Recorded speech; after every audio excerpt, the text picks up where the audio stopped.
Game Recap Pod brought to you by Dingman's Collision Center. What sets Dingman's apart? They're locally owned. They're family operated. Their roots run deep in Omaha. They live in Omaha, have pride in the community. Dingman's has been a trusted name in collision repair in Omaha for almost 30 years. They built that reputation by doing things the right way and taking care of people one repair at a time. They've earned the first place in Best of Omaha for 20 straight years. That's an impressive streak right there. 4 convenient locations across Omaha, 120th and Maple, 144th and Industrial Road, Midtown and 50th and Saddle Creek, and Papillion in downtown Papillion. Proud to be partnering with Dingman's Collision Repair. Big thanks to them for sponsoring the Husker Game Recaps. Bo Ruud, Nick Bahe.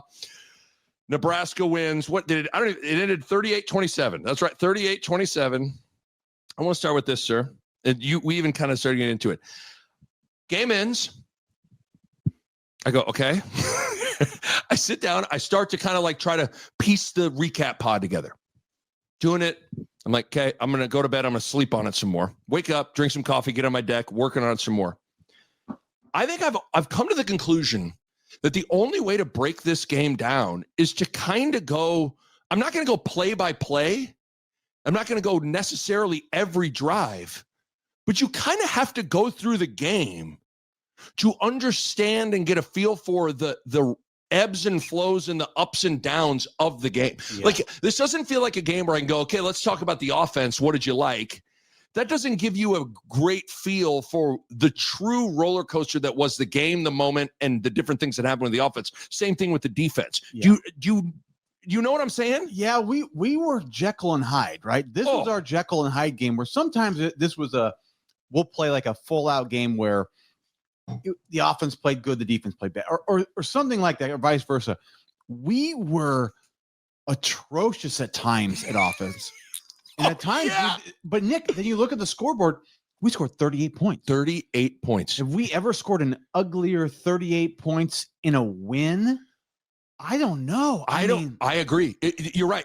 I said this to Schick this morning. Like, if this is one of those games you didn't watch and you just checked what happened in the Nebraska game? You see the final score, or even like in a highlight show, they go, let's go to Lincoln and what a play at the goal line, a little trickery. Emmett Johnson, and final score 38-27. You go, oh, Nebraska, they scored 38 points, did well. It's like, no, that game was crazy. I think you could argue.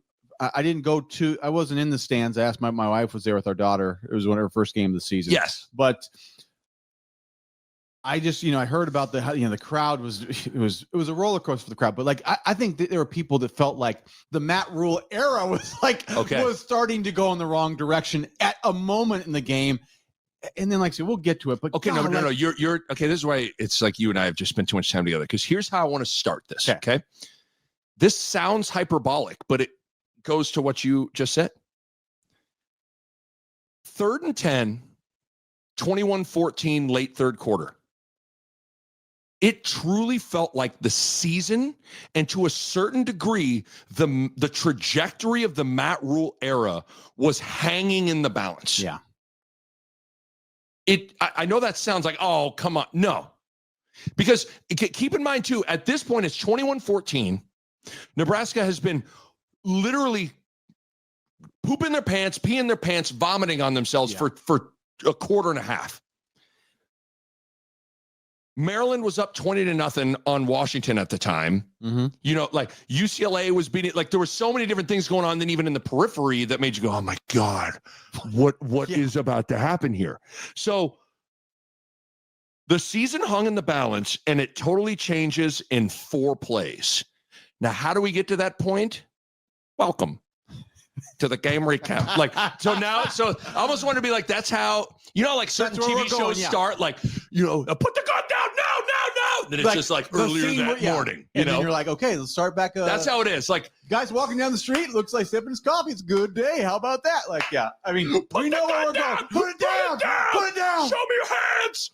Then it's just guy is eating eggs in the morning. You're like, what led to put the gun down? I love Tuesdays. But that's Husker, if you're talking about the first quarter, it's I love a Husker Saturday. Or you're waking up, you're tailgating, Nebraska's up 14-0 and feeling good. How did it get to the point where people are literally going, the Matt Rule era, is the era over? Is the era, is this the beginning of the end of the Matt Rule era? So let's go back. Okay. We'll try to do this as, I mean, we're not going to be like 1st and 10. I hand it to the image. So, okay. Nebraska's first touchdown drive. Okay. Multiple plays made by Dylan Raiola's legs. 3rd and 3, bootleg run, picks up the first. 3rd and 8, stepped up in the pocket, hit tight end U. 2nd and goal at the 10. It almost looked like a designed quarterback draw. It was a QB draw. Okay. Yep. It was. Which was a little like, wow, okay. Gets down to the to the 3-yard line, and then you have the really cool play design with Harburg and Emmett Johnson scores. Yep. Pretty sweet, right? Yeah, I mean, 7-zip. It feel like we were chugging like this is a game that's good. Like we're ready. It's going to go our way. Yes. Next possession, forced a punt. Here comes Jameer Khan flying in there, almost to the point. Have you ever blocked a punt? It seems like something like you'd be all over, but I don't know if I can't. Maybe in high school. I can't remember. I don't know, but maybe I got a piece of one or something. Yes, yeah. But Khan, like almost, he was so all over it, he almost overshot it. Yeah, blocks it, and I mean, again, it felt like Lady Luck was like, "How are you?" Yeah, pops right to Carter Nelson. Nelson trots in there, 14-0. At this point, you're going, is Nebraska gonna like? It felt like blowout time, right? It felt like the blowout was coming. And that's what's wild. Nebraska felt amazing, felt like, oh my God, this is going to be an ass kicking. And Michigan State has to be going, oh my God, we are in big, big trouble. Yeah. Okay. Right. Well, here comes Michigan State back on the field, down 14-0. They proceed to have a 17-play, 10-minute touchdown drive that is kept alive by not one, but 2 Nebraska penalties on 3rd and goal, in which there was an incomplete pass. Yeah. 3rd and goal at the 11, Singleton gets a pass interference. I think Nwaneri was also offsides. Nwaneri was almost offsides the whole game, by the way. But Nwaneri's kind of becoming my guy, so I'm going to give him that. I'm kind of loving Nwaneri, but Nwaneri is borderline. He's just offsides. I think someone in the Big Ten offices is going to call Rule and be like, hey, just so you know, I mean, 96 is offsides. I'm looking down the line. I'm like, I mean, he's on it. I think he's on the line. he's close. I mean, Nwaneri's like, so this is the line of scrimmage right here, and he's playing with it. So, but okay, so 3rd and goal at the 11, Singleton pass interference. 3rd and goal at the 7, say you're right. Pass interference, yeah, and ultimately leads to a play action pass touchdown to the tight end to make it 14-7. Nebraska's offense then comes back on the field after sitting for 40 minutes of real time. I went and checked it. They scored Emmett Johnson scores his touchdown at 3:17 p.m. Yeah. The ball gets snapped on the next possession for the offense at 3:57. I wonder how much that played a factor into just like getting out of sorts or something.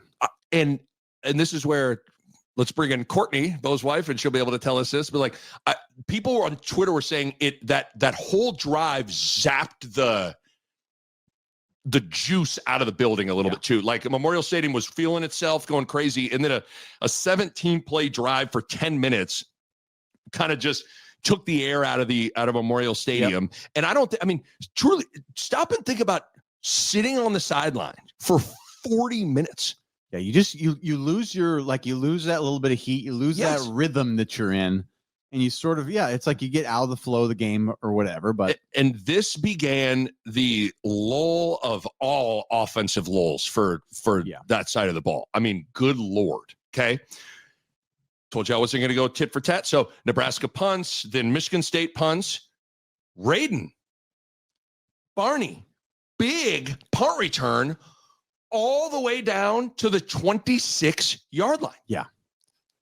Feels like it's inevitable. Now we're just punching it in, right? Like when you get that, I mean, the offense should be, we should be confident. We should be humming, right? You got the ball at the 26. You're basically taking over at the 20. Yeah. You're in the red zone, right? Yep. Everybody's feeling good. Here comes the offense. This is maybe other than Illinois' offensive sequence in overtime last year. I do remember I think in either 08 or 09, Nebraska had the ball at first and goal and punted one time against Virginia Tech under Bo. I think it was Zach Lee and those guys. Yeah. This is one of the worst offensive series I've ever seen from Nebraska in my life. Yeah. First down, they run a twist. They do the twist. Yeah. Not funny at all. They sack Dylan Raiola, first down, loss of 7. 2nd and 17, Pritchett just gets whipped. Yep. To the point where he is like sacking. The guy takes Pritchett into Dylan Raiola. Sacked again, loss of 5. 3rd and 22, Gatula decides he wants there's too much attention on that tackle. What about me? Oops. Yeah. False start. Now 3rd and 27. Whoop. Justin Evans, errant fumbled shotgun snap. Dylan Raiola has to run it down, grab it. Gets his helmet ripped off. It's 4th and 42, and they have to punt. At this point, you're going, keep in mind, Michigan State had been bad at rushing the passer the whole season. So this isn't like you're dealing with Aiden Hutchinson and Chase Young and all these unbelievable. This has been like a poor defensive line in terms of getting after the quarterback. And you're going like, what is going on here? We're having trouble passing off blocks. We're just having trouble in general, just like setting the anchor, and not Dylan's. I feel like right now there's an issue with they're just not protecting Dylan, Mm-hmm. and then Dylan is sort of his feel in the pocket right now feels a little off. Even there's an aspect of Dylan that's like he's not.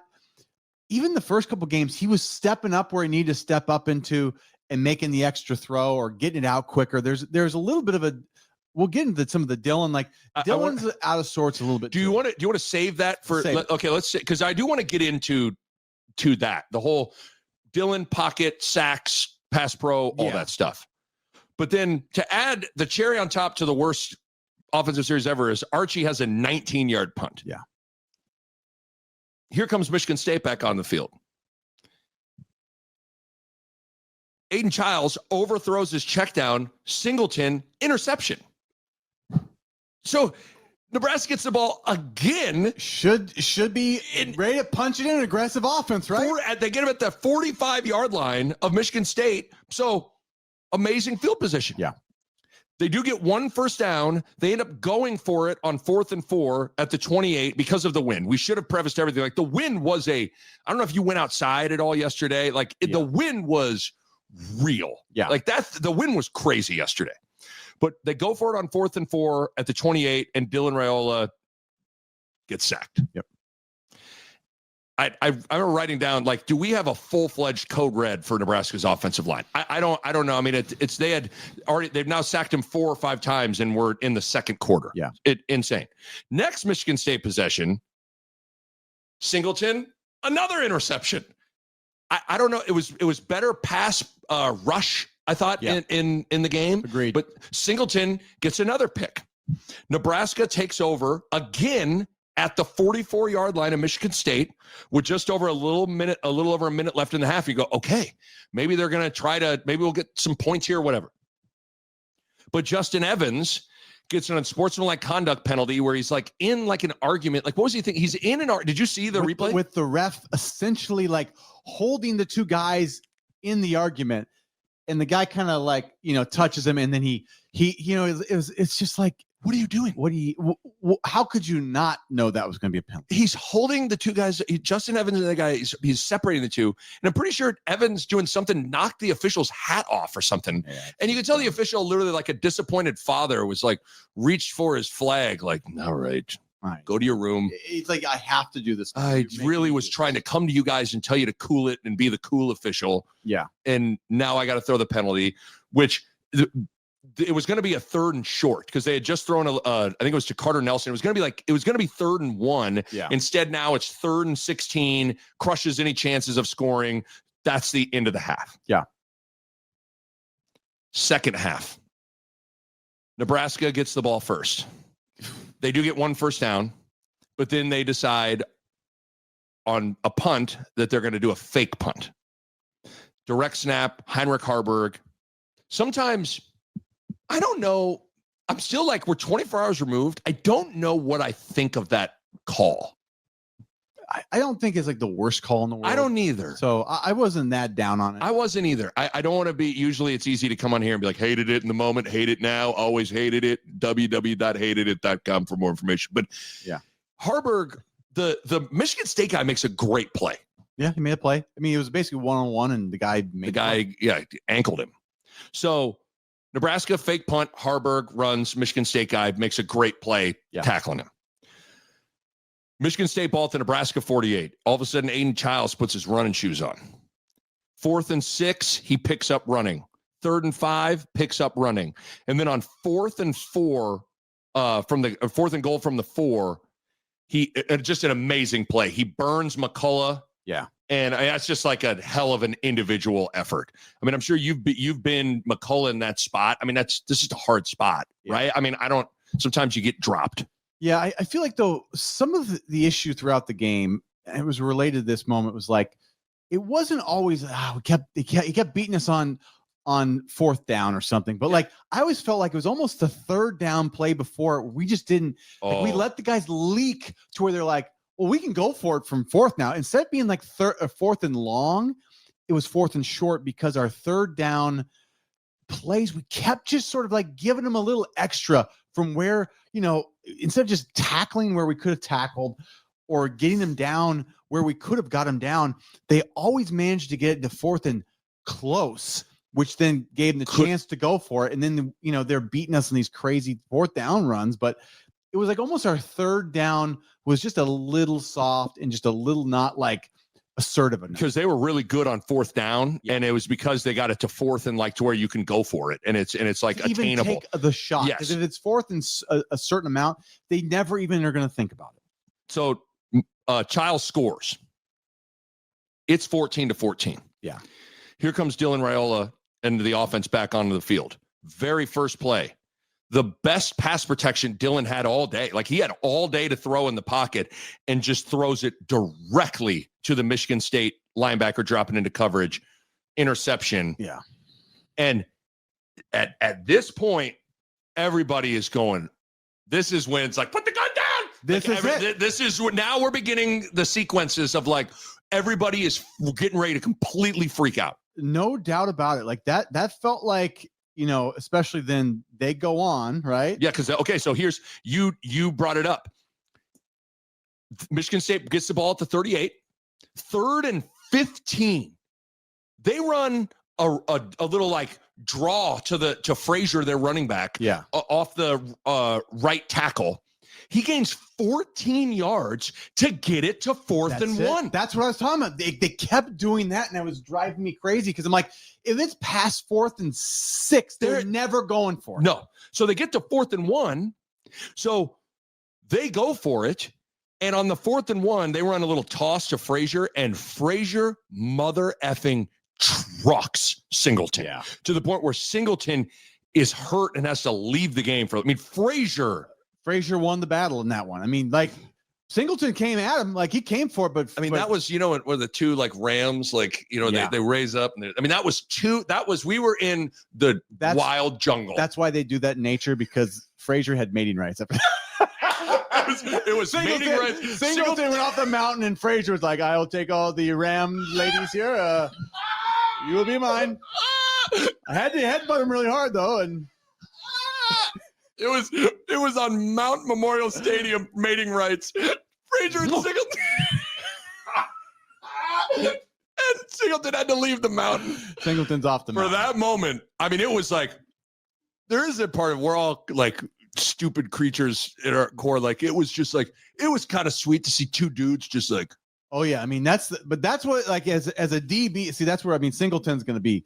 That's it just sucks. Now you got to spend all week going like, because I feel like Singleton's been trying to like bring the wood. So he's had mating rights. He's taken down many a Ram. He's on the mountain right now, but for one day, Frazier, right now, Frazier sending a picture like him with all these lady Rams. All these lady Rams.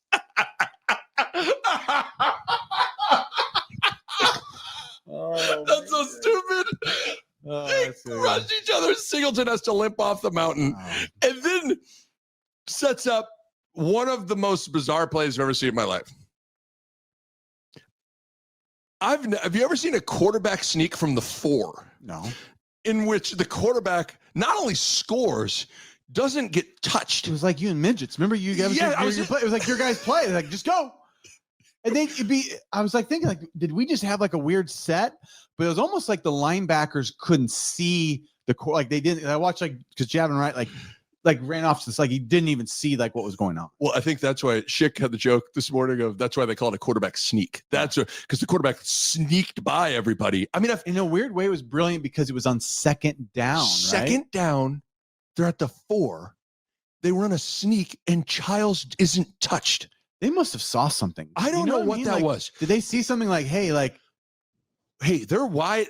Or so, I don't know. Like, I don't know. I don't know what it was, but he didn't get touched. And so at this point, we have now entered into put down the gun. Everybody's like, this is now the sky is beginning to fall. Yeah. Okay. Because it's 21-14 with 2.5 minutes to go in the third quarter. And Nebraska has been horrific offensively for all intents and purposes, 2 straight quarters here. So come out, they run a little tunnel screen, and Barney drops it. Barney was going to have, did you see that? Yeah.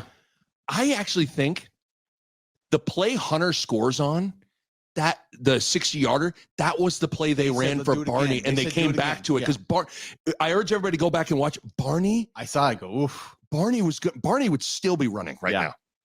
And so Barney drops it, and then they have another incomplete pass. And then going 3rd and 10. 3rd and 10. You're staring down like, oh my God. Down 7, 3rd and 10. It's falling apart. It is. At this point, this is where, now to tie it back to where we were at the start of the episode of put down the gun, all that.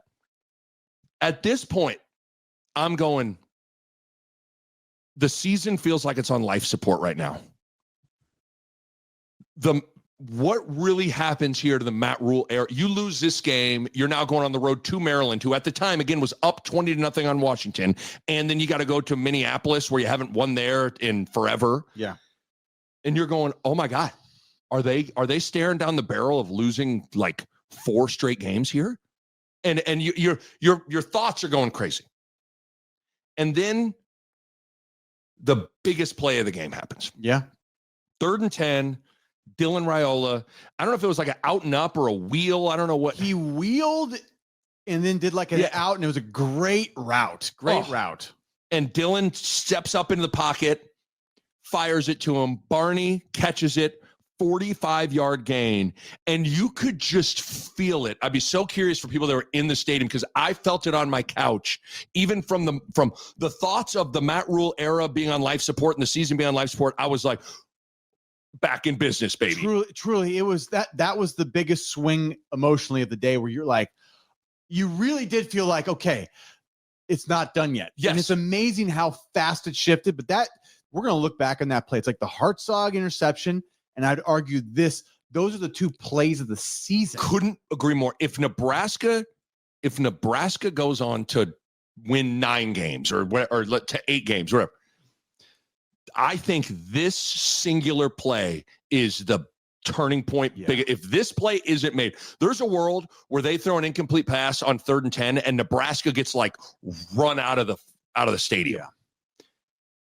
But it's just amazing how you could just feel it was like the first positive play that had happened offensively since Nebraska scored on their opening drive. Like they hadn't had really like a good play. Yeah. And Michigan State, like, not that they were playing great on offense, but they just kept holding on to the ball and just, we made them earn it, but it just, they just kept grinding clock and getting these little cheap first downs. And because yada, yada. So like it just felt like our offense, obviously they shot themselves in the foot, but like then Michigan State just like held on to it for long enough that it just added to the issues with their offense. Because it didn't even feel, what was weird is you were like, it felt like you were dying a slow death at the hands of an unskilled killer. Like it wasn't even like Michigan State was playing that well. So to me, that is the tale of this whole game, is that it was going to be a catastrophe. Yes. because of that very thing. Michigan State arguably was playing worse than we were. They were playing poorly. Like I thought Aiden Childs was bad yesterday. He got hit, and he hurt his draft stock because now if he gets hit, he's not going to be the same guy. And now, I mean, he had a hard time. He had guys open. He was missing them. He didn't have touch. He didn't have the touch. So I think he's a guy that what I learned about him is he runs pretty good. Yep. Got a nice arm, but doesn't have touch. And I didn't think he really wanted to play hurt. I don't either. It was just, other than the one drive to tie it at 14 where he really was running, I didn't think he played very well. But to tie it back to what we're saying, that's what was so bizarre and crazy about this game was like, usually sometimes you're like, wow, look at some guys having like the game of his life, or the other team's making all the plays. It didn't even feel like Michigan State was playing well. But so 3rd and 10, 45-yard gain. 2 plays later, Emmett Johnson scores a 23-yard touchdown run. And all of a sudden, it's 21-21. Brando had the note going to break. The first 43 minutes of the game, Nebraska had 77 yards of total offense. And then 3 plays, they had 75 yards of offense. Yeah.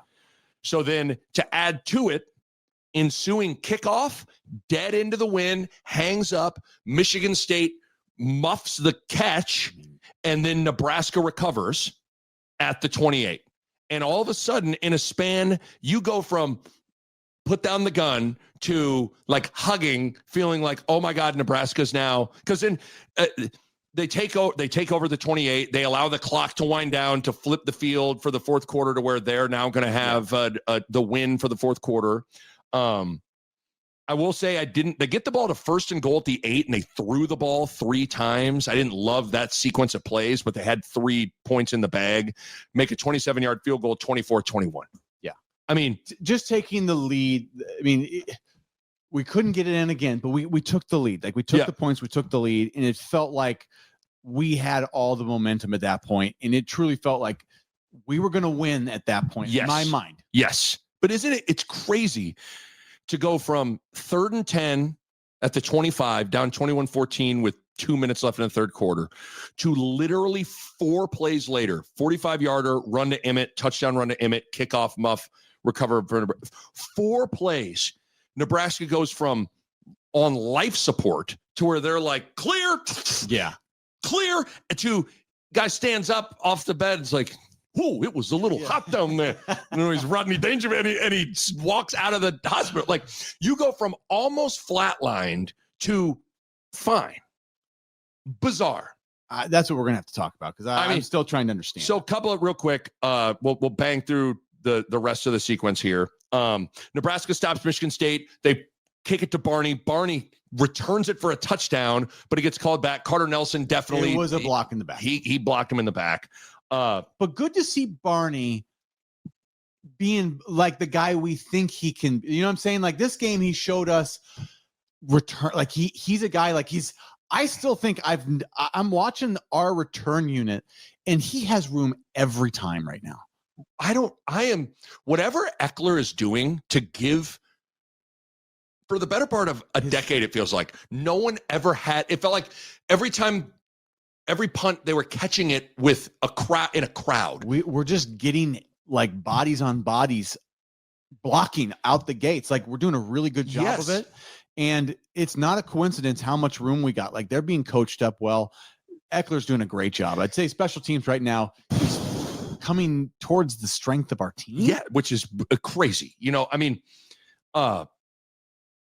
Couldn't agree. I mean, you to oversimplify it, you can say that how did Nebraska win that game? Special teams won the game. Yeah, blocked punt, muffed kickoff, punt return yardage, and they made a field goal. Made a field goal.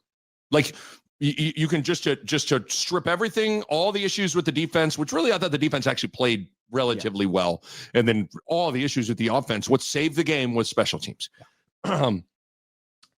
Nebraska forces Michigan State into a 3-and-out, and then.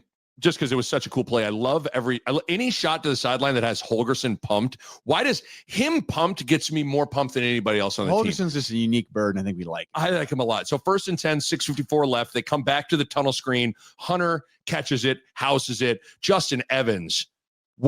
Wow. Yeah, great play.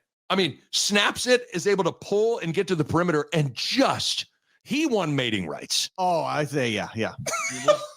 We'll put him down. I mean, what is he? He's with the hogs, the old lineman there with hogs. The hog pen. Yeah. The hog pen mating rights. Justin Evans. Look at that. But Justin Evans won mating rights in the hog pen. The hog pen.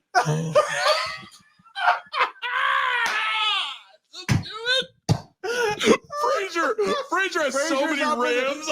Frazier's got a lot of rams up in the mountain. Frazier's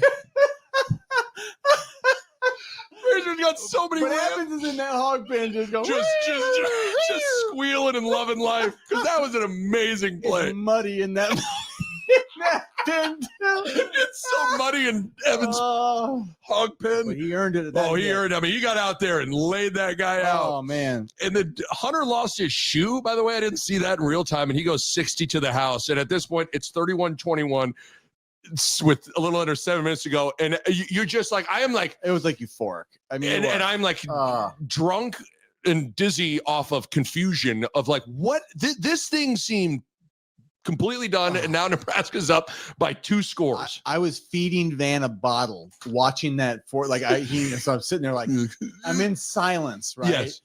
And I did a good job, right? You gotta. And then the Hunter play, I went, go, and then he went, he started crying. I scared him to death. So he was like, I just couldn't. You can't help it. You're like, no. It was such a play. You're just like, because it was like. It was a dagger. Yes, I mean, it was over. Right. It was the dagger. So Dana Holgerson won all the rights with that call. So I mean, dude, So Michigan State then gets the ball back. It gets to be 4th and 8 on the next drive. They have to go for it because they have to go for it. Mating rights. I did not think we'd be hitting on. All right, and our next sponsor, the Nebraska Humane Society, who won mating rights. Oh my God! Won mating rights, brought to you by the Nebraska Humane Society.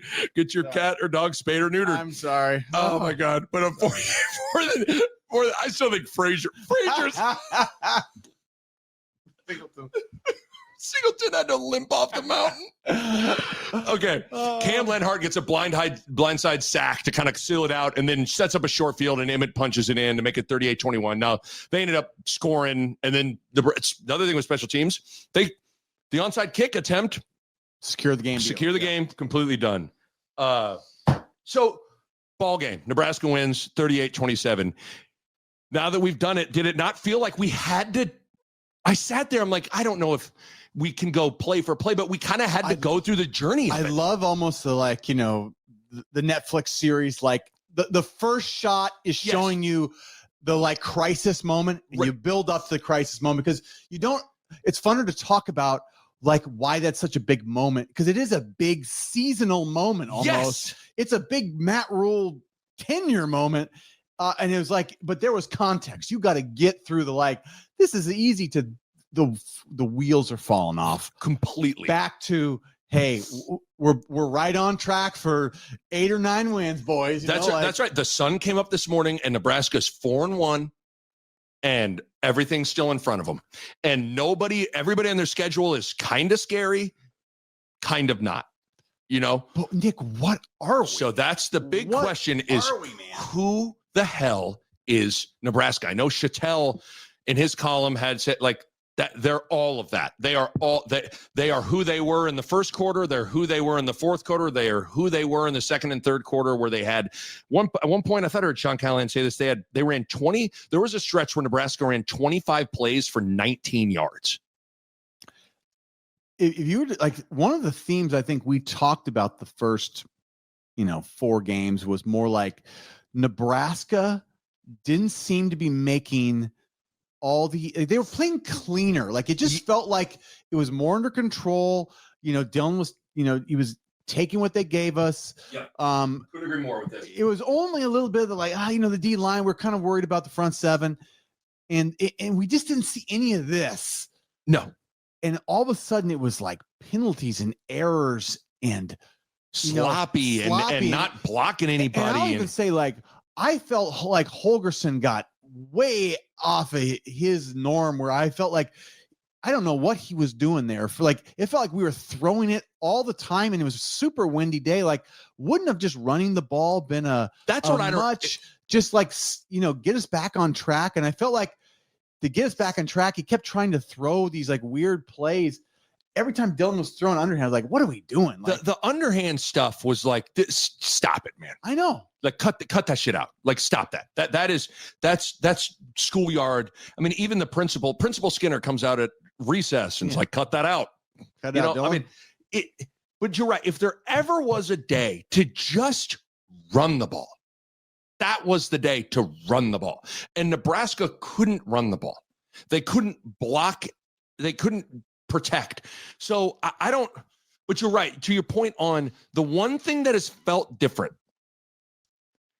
through the first 4 games. So Cincinnati, Akron, Houston Christian, and Michigan was like Nebraska had played clean. And this was the first game that felt sloppy, like a Frost sloppy game or like where you were like, this doesn't, even though Nebraska lost to Michigan, I never thought like that doesn't look like a well-coached team or like, what are they doing or anything like that. There were moments in this game where you're going like, what are they doing?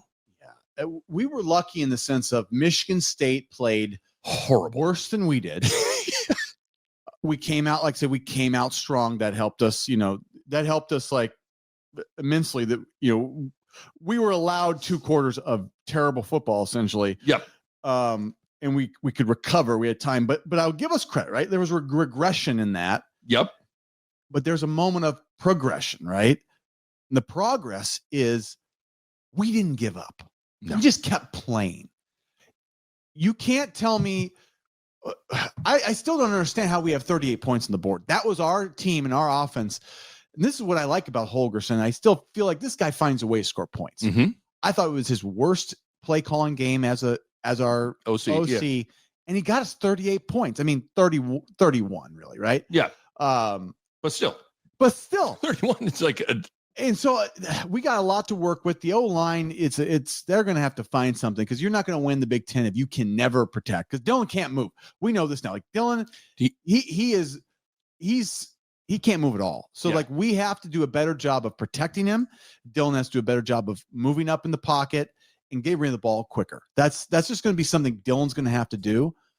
But to give Dylan some praise, that throw, Nick, that moment, that season changer, he made it. That's Dylan. We've had a lot of quarterbacks. No other quarterback's going to make that play. Right. I think it's Holgorsen and Dylan in that moment. Barney, like I think having a receiver that you can count on to like make a move, get open. But really, Dylan, the confidence to throw that pass from Holgorsen and Dylan to be able to like step up, throw a tough, like, he throws and that into the wind. That was into the wind. And Nick, don't get it wrong. Like that is having a difference maker at quarterback. Yes. Is the difference probably between same old Nebraska and like, hey, if a team that we're better than us isn't playing good, we'll find a way to win this game now. Yes. And that was that moment to me. That's the progress moment. Not that we're just like blind to better. We just have a better quarterback and we've grown up in the sense of like, all right, unless they're way better than us,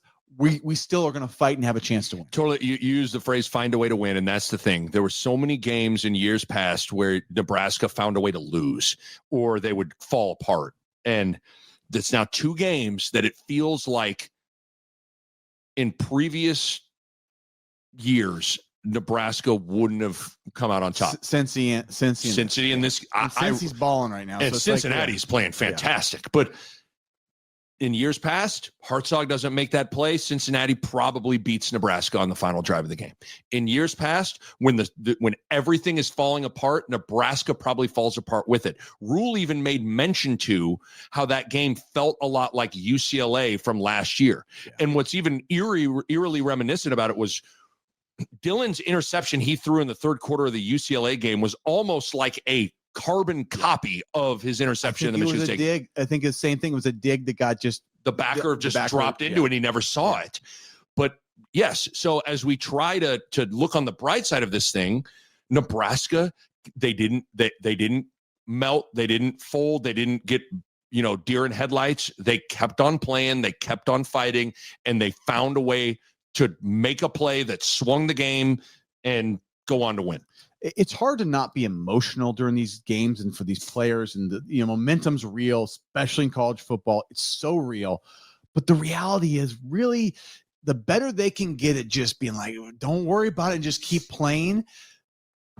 That's the difference between a lot of games. It's just like, you can steal a couple games a year if you're the team that's just like, hey, we're always going to play it through, and you're always going to just stay in it. Yep. Stay focused. That last quarter, you can pull out a game or two every year. And the difference, Totally agree. It seems to be like, between the talent of our last couple of years, I don't think it's extreme. It might just be, is Hurrdat going to make the play, and can a Dillon make the, like, is it that just a few times over and all of a sudden we're 3 games better this year than we were last? Because I mean, it's obviously special teams, which we talked about. And special teams has made a huge difference. I think it's huge. But yet you have Dillon on this team. You haven't had guys like Dillon in the past. You even have like guys like Barney, guys like Hunter, like guys that are making big plays that sometimes Nebraska didn't. Either they had the guys and didn't make the plays, or they didn't have the guys that can make the plays. But the thing that is, this game to me is, I don't know how much the win screwed up the game. I think there's a chance where the win made the whole game screwy, and you kind of like, it's like a round of golf where it was just it was ugly. It was ugly, it's and like you just kind of the sandhills, and you're hitting it out. You're hitting in the stuff every time, and you're like, I gotta go look for my ball again. Right. It just feels like a trash game. That's what, and I don't know how much it was that, but what I don't know is this going to be the turning point, like where Nebraska saved their season, they go on to have a good year, or was this game like the sign of, hey, you got problems coming right down Dodge Street? And those problems mainly being, you can't run the ball and you can't protect your quarterback. And your quarterback is not good in the pocket and he can't move.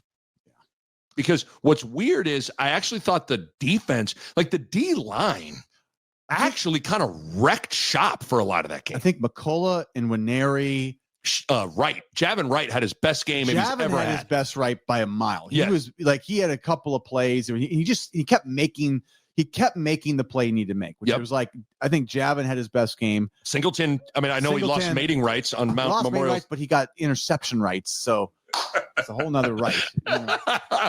But Singleton has 2 picks and played, and was good. Singleton's gonna be in the short list to be in the club, I think. Yep. But I think Winery and McCullough, and Leinart's playing fine, I think. A couple of guys in the D line, they just look like they're playing a little bit better. But I like that I think those two are coming to their own, and they're getting better each week. Because they're actually there's not a ton of experience there. I mean, McCullough's played a lot of football, but he's not an edge guy normally. He's usually a safety, right? So he put on weight and he's coming to the edge. So I think he's getting better and he's being disruptive. Those are great signs. And then Winery is the guy with the most potential, who, as you can see, he's starting to become a problem. I mean, he's played in 4 college games. That was just fourth or 5th college game. Better, Nick. He might be the guy that you look at in 2 years. I think that guy could be really good. Yeah. So it's just weird where the spotlight was on the D-line all year, or heading into the year. Then they get gashed for 200 plus yards by Cincinnati on the ground, and gashed by Michigan for 286. And they're still square in the scope of everybody's frustrations. Yeah. And then they really played a pretty good game. They were fine. They not going to say they were the greatest thing ever, but they were pretty dang good. We kind of talked about it. I mean, because even Rules asked about it on because sometimes are guys not getting open down the field, or are guys just getting, are Pritchett and Gatula and Latovsky, are they just getting whipped? Is Dillon just hanging on the ball too long? I mean, the answer is probably yes, and yes. Yeah. But what do you make of all? I mean, Dillon's now gotten sacked, I think, 13 times in 2 games now. So to me, it's not all on Dillon. The O-line, they're having some struggles. They're struggling passing off like a twist, it just doesn't look comfortable yet for everybody. Pritchett's taking a lot of the heat, right? Because he's getting paid the most, but he is also probably the best athlete out there. So there's times he looks like the strongest but he's just, he's not consistent right now. So like that guy needs to find some consistency because I think we need him. Yes. And so that gets Gatula right now to the other side. And I think our guards have been playing pretty good, but I don't know. We got to find another level there. So those guys have a long ways to go. Dylan, like we've been talking about, it's more like he's limited with how much he can run it. So he just has to be. I like what he did in his first couple games where I feel like the ball was coming out quicker. Yep. And he wasn't holding it as much. It feels like now so I don't know if that's what we're calling or if it's, the receivers can't get open or if like he's just holding on to if he's just holding on to it. So I don't know. There's times though, I think he could even step up and run, just get 5 yards, slide. And it's different. It's taking those sacks on like first and second just down. Killer, man. It disrupts They're everything we want to do. Yep. We weren't doing that the first 3 games. No, we were just getting the ball out and taking what they were giving us. I think I just felt like we went away from Emmett like early in the game. We didn't ride Emmett, and maybe he just needed a break or something. Maybe he said this is the game, gotta get him off, but like give him a break. But we, unfortunately, I think the offense has to go through Emmett Johnson right now. Like it needs to go through him, through the run and the pass, especially the early downs, because it gets us on track. I can't quite, other than maybe the answer is right in front of us and we're trying to like act like it's not. I don't understand Nebraska's. They don't even seem like they're trying to run the ball. This was the first game we completely went away from it, like completely. And so I'm sure if Dana was in here, he goes like, guys, if you don't think if I knew we could run the ball, I wouldn't run it. Like, yeah, but I don't know. I mean, when you're getting sacked a lot, like when you're not protecting, to me though, the antidote to that is you got to try to run it to force the defense to play the run. Yes. Because if they're getting off and they're whipping you, like you got to run some draws. You got to run some things that slows them down, right? You got to slow the pass rush down. So they try to do it with those tunnel screens. Yes. I think that's a counter, but I don't think we countered with the run ever. Agree. And I just can't quite size that up. Before we get to the Peerless, any other... Because it would be interesting who we go with the Peerless here. I mean, again, we can't say enough about special teams. Like Mike Eckler, holy crap, to come in and flip it the way he's flipped it is pretty impressive. They don't win that game. That's a game they 100% lose, not only because they probably fall apart, but they don't make the special teams plays that save the game. I'm with you. I think Coach Eckler maybe needs to be in the running for Peerless Energy Systems MVP. Oh, I didn't even think. Okay. I mean, I'm let me write his name down and we'll discuss it here. But before we discuss all that, got to tell you about Pella Windows and Doors. Nothing better than when I run into people out and about and they say, "Hey, Pella," and I'm like, "Yes, I love being synonymous with everybody involved at Pella Windows and Doors." Check out their showrooms, Omaha and Lincoln. Great place to start. If you need some new windows, a new door, you can actually feel the window, feel the door, get a feel for what you'll be installing into your home. And I'm telling you, Debbie, Vince, the whole crew there, they are fantastic. I've had them work on my home, and I love it. PellaOmaha.com is the website. Shouts out to Pella Windows and Doors. Okay, Peerless Energy Systems player of the game. You would like to enter in Mike Eckler. Put him in the running. It's a pretty good. I didn't think about that. Shame on me. Here are the other names I wrote down. He lost mating rights. 2 interceptions, though. But he had 2 interceptions and 6 tackles. Deshaun Singleton is a nominee. We'll throw his name out there. Sort of a representative of the secondary who we got to say that secondary play. I mean, they're just not. Yeah, like Andrew Marshall made a couple of nice plays too yesterday in open space, but I mean, 2 picks. Dude had 2 interceptions. 2 interceptions.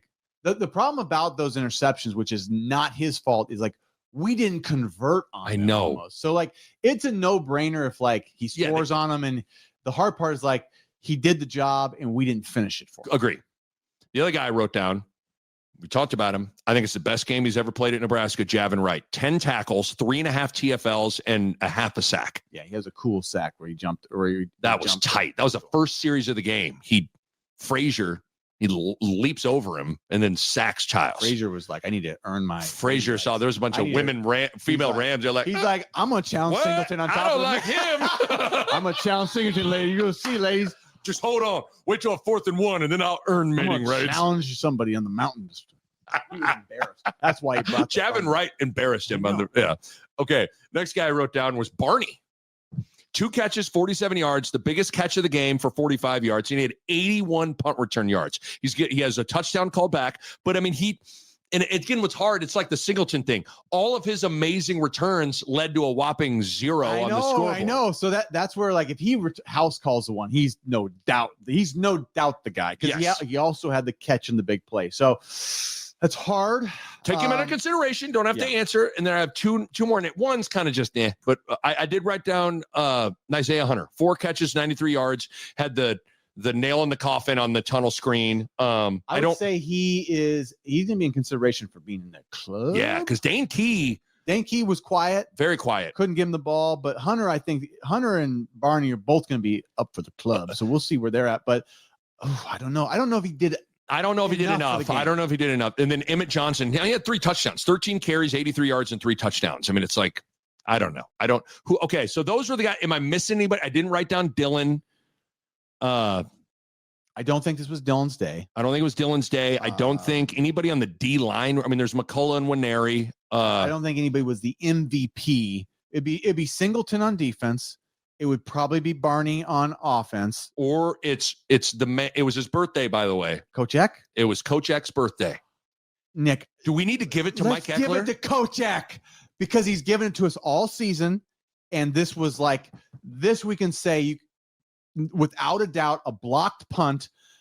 Return for a touchdown wins you the game. And the muffed. And the kickoff that you recover. And onside secure field goal. And then punt return yards. I know you don't get, but it's the field position game. We couldn't return for a positive yard for a decade in Nebraska football. This is different. Yes. And we almost house called another one. Yes. I think Mike Eckler needs to be the Peerless Energy Systems I love MVP. It. We'll just the MVC, the most valuable coach. Yes. We'll give it to Mike Eckler, powered by Peerless Energy Systems. They are the Solaire authorized distributor for Nebraska and Iowa. They go to market via local distributors to make some of the best air compressors and ancillary compressed air equipment in the industry. They're locally owned and operated, certified compressed air auditors. They have a large local dedicated rental department, 24-hour emergency response team as well. If you're having any issues with your equipment, for any and all air compressor needs, Peerless Energy Systems has you covered. PeerlessEnergy.com. Congratulations. Our birthday present to the special teams coach, Mike Eckler, is you are the Peerless Energy Systems wonderful MVC, most valuable coach of the game. Well, 52 minutes into this thing. I mean, our big guess before the game was, if it's close and low scoring, we're going to lose. But if we scored points, we would win. Like, it sort of felt like that's how it felt to me. And it kind of turned out to be true. I just couldn't dream it would have been that ugly. 38 of the ugliest points I've ever seen, but it was a beautiful Husker win in the end. And the wins erase all issues. That's what we always wanted to know about. If we would have pulled that ugly game out, how would you feel? Yeah. It just erases everything. It gives us a chance to say we've made all the improvements you can make. It doesn't even, if you win, it just fixes everything. Even though we got problems, the win cures the biggest problem. Because we all know, I mean, as our guy Dirk Chatlin did tweet, he tweeted, I'll pull it up here because it was a good tweet.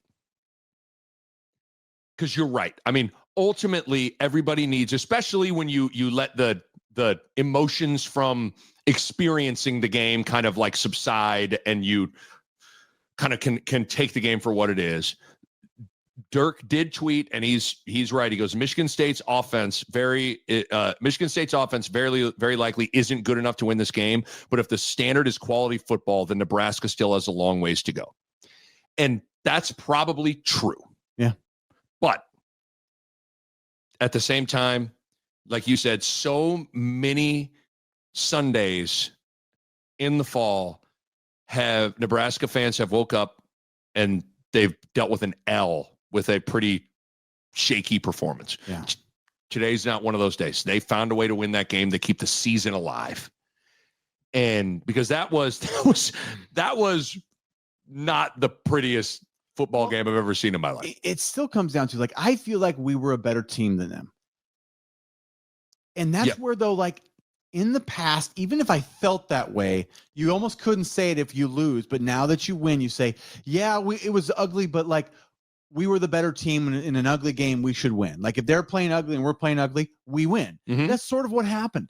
But we would always lose those in the past. So Totally. That's where I'm like, this is new to me to be like, we're going to win that ugly game. We haven't been winning those ugly Agree. games.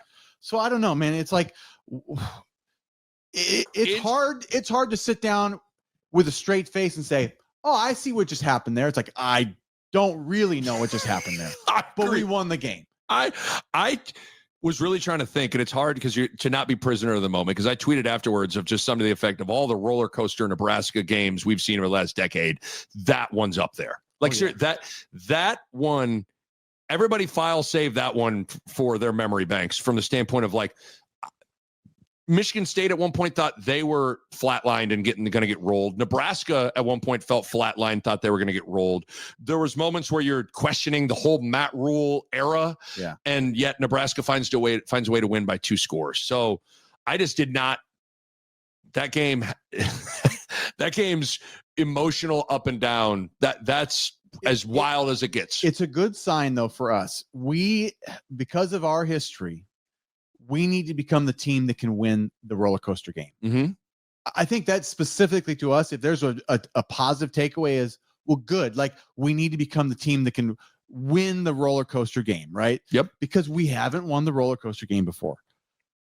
That will, in a way, psychologically help our team. Yep. Because we have psychological problems. Like we as a team, as a program, have a psychological problem that we got to get over, which is that, and then the big games. We can't win those. 100%. So that's our lot. So winning more of these will help us win the big games, right? Because we have to get out of this like catastrophe program mindset where it's always where you're having those kinds of thoughts when it's 21-14 and you're going, just keep playing. Play the game. Play it all the way through. Every chance you can, you play all the way through to win, and you're going to pull those ones out. So it's good to see us do it. Okay. As we say goodbye, I'm looking over. Justin Evans is in his hog pen, and oh boy, Frazier's up in the mountain. Do we need to go? A Hurrdat Sports Network production.